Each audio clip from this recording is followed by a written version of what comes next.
നാം എല്ലാവരും ജീവിതത്തിൽ കരയുന്നവരാണ്. ചിലർ പരസ്യമായും മറ്റു ചിലർ രഹസ്യമായും കരയുന്നു. വേദനകളുടെ ആധിക്യം നിമിത്തവും പ്രിയപ്പെട്ടവർ നഷ്ടപ്പെടുമ്പോഴും ഇത്യാദി സാഹചര്യങ്ങളുടെ മുഖത്തും മനുഷ്യർ കരയുന്നു. ഹൃദയത്തിൻ്റെ വിങ്ങൽ കടിച്ചമർത്താൻ കഴിയുന്നതിനും അപ്പുറമാകുമ്പോഴാണ് സാധാരണ കരച്ചിലുണ്ടാകുന്നത്.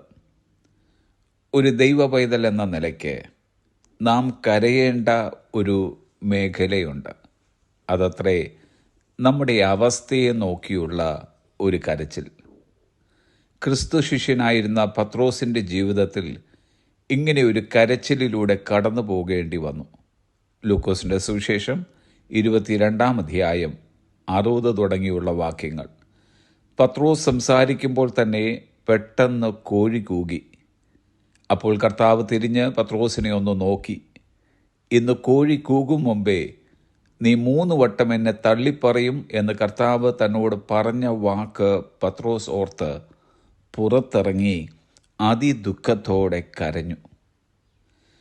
പത്രോസിൻ്റെ ജീവിതത്തിൽ വീഴ്ച സംഭവിച്ചതുപോലെ നമ്മുടെയും ജീവിതത്തിൽ അത് പല ആവർത്തി സംഭവിക്കാറുണ്ട്.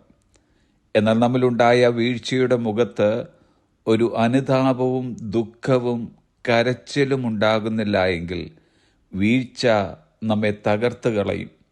പിന്നെ ഒരു മടങ്ങി വരവ് നമ്മിലുണ്ടാകണമെന്നില്ല. നാം ഇച്ഛിക്കാത്ത തിന്മ പ്രവൃത്തികൾ നമ്മിലുണ്ടാകുമ്പോൾ ഉടനടി തന്നെ അതിനെക്കുറിച്ച് അനുതപിച്ച് ദുഃഖത്തോടും കരച്ചിലോടും ഇനി അത് ആവർത്തിക്കുകയില്ല എന്ന് പറഞ്ഞ് ദൈവസന്നിധിയിൽ മനസ്സോടെ കടന്നു വരുന്ന പക്ഷം കർത്താവ് നമ്മുടെ പാപങ്ങളെ പോക്കി നമ്മെ ശുദ്ധീകരിക്കുന്നവനാണ്. പത്രോസിന് വീഴ്ച സംഭവിച്ചപ്പോൾ കർത്താവ് തിരിഞ്ഞ് അവനെ ഒന്ന് നോക്കി. ആ ഒറ്റ നോട്ടം മതിയായിരുന്നു പത്രോസിന് മടങ്ങി വരുവാൻ.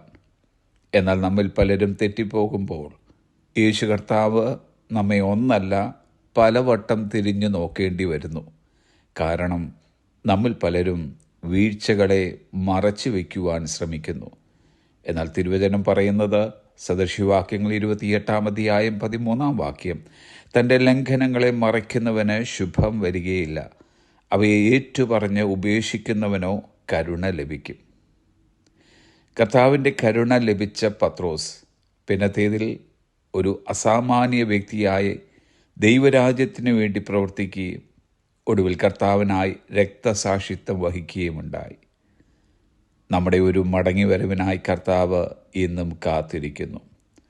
വന്നുപോയ വീഴ്ചയിൽ നിന്ന് പാഠങ്ങൾ ഉൾക്കൊണ്ട് അനുതാപഹൃദയത്തോടെ കർത്താവിൻ്റെ സന്നിധിയിൽ നമുക്ക് കടന്നു വരാം. അതിദുഃഖത്തോടെ നമുക്ക് കരയാം. പിന്നത്തേതിൽ നമ്മെ ആരെയാക്കി മാറ്റണമെന്നുള്ള പരിപാടി കർത്താവിൻ്റെ കയ്യിലാണ് ഇരിക്കുന്നത്.